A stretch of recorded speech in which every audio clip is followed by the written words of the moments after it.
Everyone kept telling me, just study every day and you will be fine.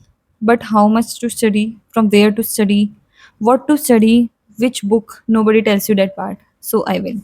So, hi everyone, myself Katie, a second year MBBS student, and in this video, I will break down how I studied anatomy, physiology, and biochemistry.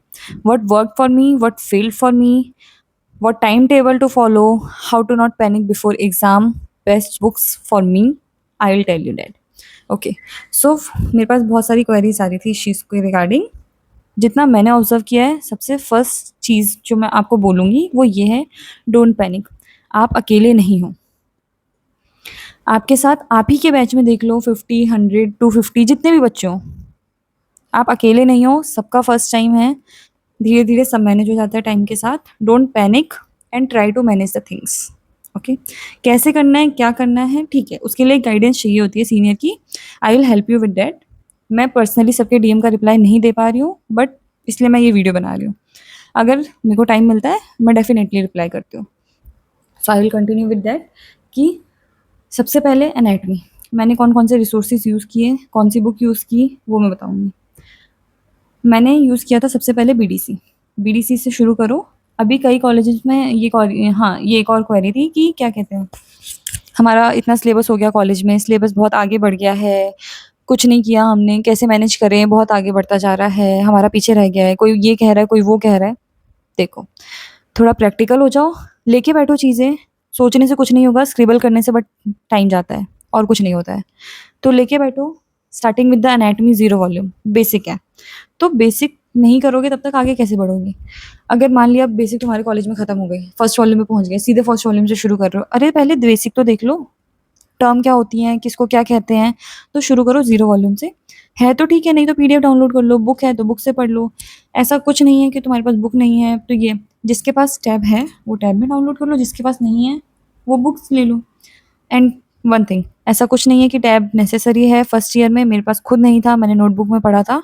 तो इस चीज़ को लेके ये नहीं सोचना कि हमारे पास tab नहीं है, हम कैसे करेंगे। कई बच्चों के माइंड में वो हो जाता है कि हमारे पास नहीं है, हम कैसे मैनेज करेंगे, वो अच्छा रहता है, उसमें पीडीएफ डाउनलोड हो जाती है, ये हो जाती है, फ़ोन में भी हो जाती है, बहुत चीज़ें हो जाती हैं। करना चाहे ना इंसान तो बहुत कुछ हो सकता है। Start with the zero volume, basic चीज़ें पढ़ो। कॉलेज में समझ आ रहा है समझो, नहीं समझ आ रहा है बैठो, अपना टाइम टेबल बनाओ, दिन भर में देखो कि तुम्हारे पास कितना टाइम हो रहा है, फ्री हो रहा है, जिसमें तुम बैठ के पढ़ सकते हो। तुम्हें घूमना है, ये करना है, जो भी करना है, एक रूटीन बनाने तो बैठो। ये टेंशन लेने की वजह कि हम कैसे करें, क्या करें, नहीं हो रहा है, कुछ समझ नहीं आ रहा है, एकदम ऊपर से जा रहा है, कुछ नहीं हो रहा है, मत करो। लो, बैठो, लिखो। लिखो, अपने आप दिमाग में आएगा कि कैसे मैं कहाँ क्या कर रहा हूँ या कर रही हूँ, क्यों नहीं हो रहा टाइम मैनेज। और चीज़ें मैनेज करो। एमबीबीएस में आ गए हो, अब स्कूल में नहीं हो स्टूडेंट्स, सब मैनेज हो जाएगा। घूमना फिरना, एंजॉय करना, पढ़ना, सब साथ में मैनेज करना है। ऐसा नहीं है कि बस दिन भर तुम्हें पढ़ना है, कॉलेज में हो तुम। तो ज़ीरो वॉल्यूम से शुरू करो, टारगेट रखो, एक वीक में ज़ीरो वॉल्यूम कंप्लीट करनी है। बहुत टाइम है, एक वीक बहुत लंबा टाइम होता है। बात रही रिसोर्सेज की कि कैसे करें, डायरेक्ट बुक से समझ नहीं आ रहा, यूट्यूब पे जाओ, बहुत वीडियोस अवेलेबल हैं। तुम ढूंढना शुरू करोगे तब तो, मेहनत तो करो। सब कुछ बना बनाया नहीं मिलता है, ये स्कूल नहीं है, स्पून फीडिंग नहीं होगी। मेहनत करो, ढूंढो। अगर तुम्हें पढ़ना है, गाइडेंस चाहिए सीनियर से, ठीक है। मेरे को इतने सारे मैसेजेस आए, मैं रिप्लाई दे रही हूँ, किसी का रह गया होगा आई विल रिप्लाई, इसलिए मैं ये वीडियो बना रही हूँ कि एक एक करके सबका रिप्लाई देना उतना टाइम नहीं हो पाता है, बट जितना हो सकता है पॉसिबल मैं करती हूँ। सीनियर की गाइडेंस चाहिए, लो, जिसके कॉलेज में जो सीनियर है ट्राई टू कॉन्टैक्ट दैम, मिलेगा। बट अपनी बॉन्डिंग अच्छी बना के रखो सीनियर से, इसी काम आते हैं सीनियर्स। सीनियर्स नहीं होंगे तो फिर गाइडेंस नहीं मिलेगी, ऐसा ही होगा, नहीं समझ आ रहा है तो ज़ीरो वॉल्यूम लेके बैठो, एक वीक में ख़त्म करो। उसके बाद जब वॉल्यूम वन पे आओगे, आगे का मैं बता देती हूँ, आगे का कैसे क्या किया था मैंने और क्या करना है। वॉल्यूम वन पे आओगे तो अब तुम्हारा मेन सिलेबस शुरू हो गया। कंटेंट रटना नहीं है। कई बच्चों का ये था कि मैम हम पढ़ने बैठते हैं, हम पैराग्राफ पढ़ रहे हैं, उसी पैराग्राफ को, एक पैराग्राफ को पढ़ने में इतना टाइम लग जाता है। अरे तो तुम उसको रीड करो ना एक बार, उसको समझो। यहाँ पे तुम्हें ऐसा नहीं है कि बुक याद करनी है, एकदम लिखना है। एमबीबीएस में आ गए हो, आंसर फॉर्मेशन बहुत ज़रूरी है। आंसर फॉर्मेशन करना तुम्हें सीखना होगा। तुम कंटेंट पे फोकस करो। एक बार तुम्हें कंटेंट समझ आ जाए, दिमाग में कंटेंट समझ आ गया, तुम्हें कंसेप्ट क्लियर हो गया, तो तुम उसको बना के लिख सकते हो। तुम्हें ये पता है कि क्या कहते हैं। सबसे पहले इसमें पोजीशन वगैरह आती है, सुपाइन पोजीशन, प्रोन पोजीशन। तो तुम्हें ये पता है कि सुपाइन पोजीशन किसको कहते हैं, तो तुम सुपाइन पोजीशन की डेफिनेशन बना के लिख सकते हो ना। अब तुम उसको रटने बैठोगे एक एक वर्ड की किसको कहते हैं सुपाइन पोजीशन, उसकी पूरी डेफिनेशन लेके बैठोगे तो वो कैसे होगा। तुम्हें इंग्लिश एकदम डेफिनेशन लेके जाके रट के लिखनी नहीं है वहां पे। तुम उसको हिंदी में समझ लो, इंग्लिश में समझ लो, जैसे समझना है समझ लो। तुम्हें ये पता है सुपाइन पोजीशन क्या होती है, तो इतनी तो तुम्हें आंसर फॉर्मेशन आती है कि तुम लिख लोगे उसको। तो कंटेंट पे फोकस करो, कंसेप्ट क्लियर करो अपने माइंड में। ये नहीं कि तुम्हें एकदम बुक याद करनी है, पूरी एकदम बुक याद होनी चाहिए हर एक चीज। माइंड है नहीं होता, अभी आए हो, फर्स्ट ईयर है, गो स्लो, धीरे धीरे याद करो, सब कुछ हो जाएगा। तो एक वीक रखो, पढ़ो, आराम से बैठो, टेंशन मत लो। एक सब्जेक्ट है और एक दिन में तीनों सब्जेक्ट क्लियर करना है, सब कुछ पढ़ना है, इतना हो गया कॉलेज में हमें भी करना है, ऐसा नहीं होता। अभी तुम धीरे धीरे करोगे ना, टाइम लगेगा, बाद में तुम्हें लगेगा तुमने ये जो टाइम पहले इन्वेस्ट किया है ना वो अब नहीं करना पड़ रहा है, क्योंकि तुम्हारे कंसेप्ट क्लियर है। रिवाइज करोगे जल्दी हो जाएगा। और बहुत बेसिक सी चीज़ें सब भूल जाते हैं, सब भूलते हैं। अभी पढ़ोगे कुछ टाइम बाद भूल जाओगे, मैं भी भूल गई थी, बाकी लोग भी भूलते हैं, तुम्हारे बैच में और बच्चे भी भूलेंगे। तो ये मत सोचना कभी कि मैं भूल गई, वो उसको ज़्यादा आता है उसको कम आता है, ऐसा कुछ नहीं है, सबके लिए चीज़ें बराबर होती हैं। पढ़ो, तुम कोशिश करो, अपने आप हो जाएगा सब कुछ। ये करने के बाद जब तुम फर्स्ट वॉल्यूम में आओगे तो याद रखना डायग्राम्स, एनाटमी मीन्स डायग्राम, कुछ भी हो डायग्राम। 70% मार्क्स, 70 to 80% मार्क्स एक क्वेश्चन के आंसर के डायग्राम से मिलते हैं। अगर तुम्हें कुछ नहीं आता ना, तुम्हें आंसर फॉर्मेशन नहीं हो रहा एनाटमी में टू द पॉइंट आंसर लिखता है, आंसर फॉर्मेशन नहीं आ रहा, तुम पेजेस नहीं भर रहे हो, कोई बात नहीं, डायग्राम याद कर लो, कंसेप्ट याद कर लो, रट लो डायग्राम। डायग्राम तो तुम्हें एकदम बिल्कुल दिमाग में बैठ जाना चाहिए। तुम कुछ नहीं आता, तुम उस क्वेश्चन में डायग्राम बना के आ गए ना, तुम पास हो। पास क्या हो, तुम उससे अच्छे ही नंबर ले आओगे, पास हो जाओगे, उससे ऊपर 70% मार्क्स आ जाएंगे तुम्हारे। डायग्राम होना ही चाहिए, सबसे बड़ी बात। डायग्राम जिसके पास टैब है वो डायग्राम टैब में प्रैक्टिस करता है, नहीं है वो नोटबुक में प्रैक्टिस करता है। आई विल रेदर सजेस्ट कि तुम नोटबुक में प्रैक्टिस करो। क्यों? क्योंकि तुम्हें एग्जाम में लिखना है, एग्जाम में तुम्हें टैब नहीं मिलेगा, पेपर मिलेगा। टैब नहीं होगा कि तुम डायग्राम बना रहे हो, कुछ गलती हुई, पेन चला दिया, इरेज हो गया, नहीं। तुम पेपर पे बनाओगे ध्यान में रख के कि तुम्हें कैसे बनाना है, कलर पेंसिल यूज करनी है, वो इरेज नहीं होने वाला है। तो प्रैक्टिस करो कॉपी में, ताकि तुम्हें अच्छे से याद रहे, क्योंकि वहां पे जो मिलने वाला है वो अच्छे से हो पाए। तो मेरे हिसाब से तो तुम्हें एनाटमी के डायग्राम्स कॉपी में प्रैक्टिस करनी चाहिए, और डायग्राम बहुत प्रैक्टिस करनी चाहिए। अगर तुम्हें कोई टॉपिक है, डायग्राम पढ़ लो।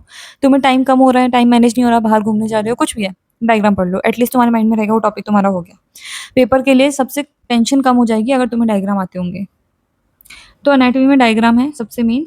अगर तुम बीडीसी पढ़ सकते हो, अब कैसे करें क्या करें, अगर तुम डायरेक्ट बीडीसी पढ़ सकते हो, रीड करो, तुम्हें समझ आ जाएगी, बीडीसी मुश्किल नहीं है, बहुत ईजी लैंग्वेज है। इसके अलावा सेकंड ऑप्शन विश्राम सिंह भी है, आई एम नॉट सेइंग कि वो नहीं, वो भी अच्छी बुक है, मैंने ये पर्सनली पढ़ी थी तो मैं उसका बता सकती हूँ। ग्रेस एनाटमी है, बट एकदम स्टार्टिंग स्टार्टिंग में ग्रेस एनाटमी से शुरू नहीं करना है। पैनिक तब होता है जब आप एकदम स्टार्ट ही ग्रेस एनाटमी से करो, गोल्ड स्टैंडर्ड बुक से करना है, इतना करोगे तो फिर एज यू विश। हाँ, गाइडेंस चाहिए होती है तो वो गाइडेंस तुम्हें मिल जाएगी, सीनियर से मिलती है गाइडेंस, क्योंकि उनको एक्सपीरियंस हो चुका है, उन्होंने कैसे मैनेज की चीज़ें। किसी को समझ नहीं आता स्टार्टिंग में, एक वो पीछे से धक्का चाहिए होता है कि हाँ हो जाएगा, कैसे मैनेज हो जाएगा। तो अपने अपने कॉलेज में अपने सीनियर से अच्छा बॉन्ड बना के रखो, अच्छे बॉन्ड रहेंगे, गाइडेंस मिलेगी, बहुत चीज़ों में हेल्प होगी। क्योंकि अभी तुम नए आए हो, तुम्हें आइडिया नहीं है, उन्हें आइडिया है। हम भी नए आए थे तो हमें भी सीनियर चाहिए थे, हमारा पहला बैच है तो हमें नहीं थे सीनियर्स, बट हमारे टीचर्स थे इतने हेल्पफुल, हम उनसे पूछते थे, नहीं तो हमने खुद किया काम।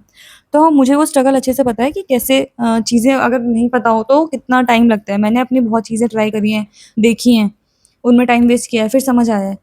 तो तुम जो पता लग रहा है वो करो, जो नहीं पता लग रहा है उसमें ट्राई करो। गलत होगा ज़्यादा से ज़्यादा क्या होगा, सीख जाओगे। तो एनाटमी में फर्स्ट वॉल्यूम शुरू करना, हर कॉलेज में पहले फर्स्ट वॉल्यूम से ही शुरू होता है, फर्स्ट वॉल्यूम पढ़ना।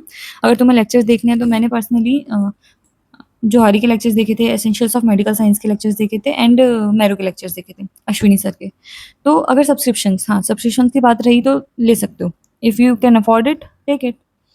मैरो, प्रेप लेडर, पीडब्ल्यू, जो मर्जी ले सकते हो, सबके अलग अलग होते हैं। अपने टीचर्स खुद चुनोगे, हर किसी को हर किसी टीचर का समझ नहीं आता है। मुझे अश्विनी सर का समझ आया था, अच्छे लगे थे लेक्चर्स, बट मैंने उनकी पूरी एनाटमी के लेक्चर्स नहीं लिए थे। मैंने बहुत मिक्स पढ़ा है, मैंने कहा ना, मैंने खुद से ट्राई किया था कि मुझे कहाँ पे कैसे समझ आ रहा है, तो मैंने हर एक स्टेप पे अलग अलग चीज़ें पढ़ी हैं। मैंने शुरू किया था बीडीसी से खुद पढ़ने से, यूट्यूब पे देख के, जो लेक्चर समझ आ रहे हैं उनसे पढ़ा, बीडीसी रीड करी स्टार्टिंग में फर्स्ट वॉल्यूम, खुद के नोट्स बनाए। बात रही कि कई बच्चों ने ये भी मैसेज किया था कि एनाटमी में नोट्स बनाने या नहीं बनाने, देखो डायग्राम प्रैक्टिस करने, अगर तुम मैरो या कहीं से पढ़ रहे हो, मैंने मैरो के नोट्स यूज़ करे थे, बहुत अच्छे हैं। तो मैंने वही नोट्स थे, मैंने ज़्यादा बनाया नहीं, प्रैक्टिस किया। वो नोट्स ऐसे पढ़े, देखा, चीज़ों को समझा, इससे पढ़ा, फिर उसके बाद मेरे को आंसर राइटिंग के लिए मतलब जैसे एक फॉर्मेट मिल जाता है ना, तो नोट्स में वो फॉर्मेट होता है, तो ज़्यादातर मैंने वही पढ़ा था। बुक रीड करी थी, बट उसके बाद एक अच्छे से मतलब फॉर्मेट मिल जाए तो फिर ईज़ी रहता है। तो मैंने मैरो के नोट्स से पढ़ा था एनाटॉमी, तो बहुत अच्छी थी। तो एक फॉर्मेट मिल गया था, वहीं पे डायग्राम्स थे, वही चीज़ें थी। अगर मुझे लग रहा था कि ये डायग्राम कम है, तो वो मैं वीडीसी से देख लेती हूँ, एक और डायग्राम बना सकते हैं। तो वो देख सकते हो, मैरो के नोट्स ऐसे भी मिल जाते हैं। इसके अलावा मैंने जोहारी की वीडियोज़ से भी किया था कई चीज़ें, तो उसके नोट्स भी अगर तुम्हें पीडीएफ मिल जाती है देखो, बट अगर तुम्हें नोट्स की पीडीएफ मिल जाती है इसका मतलब ये नहीं है कि तुम प्रैक्टिस नहीं करोगे। लिखो, बस चीज़ें देखने से नहीं होगा। सबसे मेन मेन मेन चीज़, लिखो। लिखोगे, याद रहेगा। लिखोगे, जितना लिखोगे, उतना वो माइंड में बैठेगा। हमें लगेगा अभी लिखने से क्या ही हो रहा है, क्या ही हो रहा है, बट लिखोगे तो याद रहेगा। रिवाइज़ करोगे, याद रहेगा। नॉर्मल ह्यूमन ब्रेन है, सब भूलते हैं, मैं भी भूलती थी। हर कोई भूलता है। अभी पढ़ोगे, बहुत अच्छे से याद होगा। 1 महीने बाद तुम्हें बिल्कुल याद नहीं होगा तुमने क्या पढ़ा था। एनाटॉमी है, वो तो और ज़्यादा होगा, बिल्कुल याद नहीं होगा। बट तुम करो, हो जाएगा, टाइम के साथ हो जाएगा। हर कॉलेज में पीसीटी होते हैं एमबीबीएस में। पीसीटी में ये होता है कि जो भी सिलेबस आ रहा है, तुम वो करो, साथ में हो जाएगा मैनेज। ये अगर तुम्हें खुद से टाइम टेबल नहीं बन रहा है कि हम कैसे टॉपिक कवर करें, कैसे चीज़ें करें, टॉपिक नोट कर लो। जो क्लास में टॉपिक पढ़ा रहे हैं, भले ही वो 5 मिनट में खत्म कर रहे हैं, 10 मिनट में खत्म कर रहे हैं या 1 घंटे में खत्म कर रहे हैं, तुम वो टॉपिक नोट कर लो। तुम्हें वहाँ समझ आ गया, ठीक है, आ गया तो आके रिवाइज कर लो। नहीं समझ आया तो तुम वो टॉपिक नोट कर लोगे और आके कर लोगे खुद से। तो ये भी एक ईज़ी तरीका है कि कॉलेज के साथ-साथ कैसे सिलेबस कवर हो जाए। लास्ट में देखो, करना तुम्हें खुद पड़ेगा, बट अगर साथ-साथ तुम्हें ये है कि उनका जो सिलेबस हो रहा है वो करना है, तो ये तरीका भी हो सकता है। शांति से देखोगे ना तो सब हो जाएगा। एनाटॉमी में इतना ही होगा, जो भी होगा। उसके अलावा हिस्टो होती है, एम्ब्रियो होती है। हिस्टो एम्ब्रियो के लिए मैंने बुक्स यूज़ करी थी। आईबी सिंह तो बहुत कॉमन होती है। आईबी सिंह के अलावा मेरी हिस्टो की ये एक दूसरी बुक है, Brijesh Kumar. I will show you.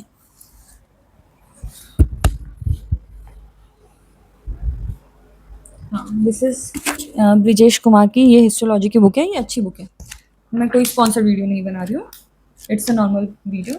तो ये बुक मैंने यूज़ करी थी पर्सनली, बट तुम कोई भी कर सकते हो, ऐसा कुछ नहीं है। आईबी सिंह भी अच्छी बुक है और ये भी अच्छी बुक है, ये मैंने यूज़ करी थी बस।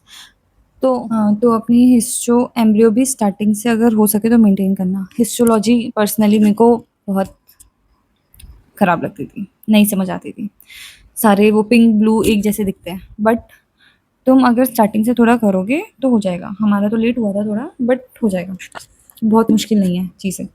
हिस्टो एम्ब्रियो को अभी थोड़ा साइड रख सकते हो, पहले बेसिक चीज़ें अगर हो जाए, वॉल्यूम 1 तक पहुँच जाओ, उसके बाद हिस्टो एम्ब्रियो शुरू कर सकते हो। दोनों ईज़ी है, मार्क्स मिलते हैं, मार्क्स मिल जाते हैं, बहुत कम कंटेंट होता है। मैंने एम्ब्रियोलॉजी जौहरी की वीडियो से करी थी, जितना मतलब जो कंटेंट उससे मिल सकता था। उसके अलावा जो कंटेंट उस पे नहीं था यूट्यूब पे जौहरी का, उसके मैंने यूट्यूब पे वीडियो सर्च की। 2-3 वीडियो देख लेते थे भाई। एक टॉपिक सर्च करो, उस पे कई यूट्यूबर्स की वीडियो आ जाती है। खोल के देखो, जो समझ आ जाएगा वो देखो। उसके बाद हिस्ट्री में भी ऐसे ही होता था। हिस्ट्री में ना कुछ की पॉइंट्स आइडेंटिफाइंग फीचर्स होते हैं, वो तुम्हें हर बुक में लिखे हुए मिल जाएँगे, तो तुम वो देख सकते हो। बस वो याद करना होता है, डायग्राम याद करना होता है कि क्या-क्या लिखा है, कैसे लिखा है, डायग्राम कैसे बनाना है, सबके डायग्राम में कुछ आइडेंटिफाइंग फीचर्स अलग-अलग क्या हैं, सेल्स क्या-क्या हैं। तो उतना तुम क्लास में सुनोगे तो भी हो जाएगा, या बुक से खुद रीड करोगे तो भी हो जाएगा। वो उतना मुश्किल नहीं है, ये बहुत ईज़ी है और ये मार्क्स ले सकते हैं हम इससे। हिस्ट्री की अगर तुमने स्पॉटिंग आती है, अगर तुमने वो पहचान ली तो तुम्हारे मार्क्स ईज़ी हैं, बस पहचान लेना। इसके अलावा पर्सनली अगर मेरा मतलब कुछ रह गया हो या कुछ ऐसे होगा तो देख लेना। मैंने एनाटॉमी मैरो के नोट से करी थी, ये मैंने बता दिया शायद। इसके अलावा देखो, तुम्हें पीडीएफ कोई भी मिल जाए तो ये मत सोचना कि तुम नोट्स की पीडीएफ है तो उससे कर रहे हो। लिखने की प्रैक्टिस करो, लिखोगे तो याद रहेगा, दिमाग में जाएगा। लिखने से बहुत चीज़ें अच्छे से हो जाती हैं। लिख के प्रैक्टिस करो जितना हो सके। नोट्स पढ़ो, बार-बार पढ़ो, इतना कि तुम्हारे दिमाग में बैठ जाए। मैरो के नोट्स मेरे को पर्सनली बहुत अच्छे लगे थे, मतलब वो एक फॉर्मेट में मिल जाते हैं तो अच्छा था। Now second physiology. फिजियोलॉजी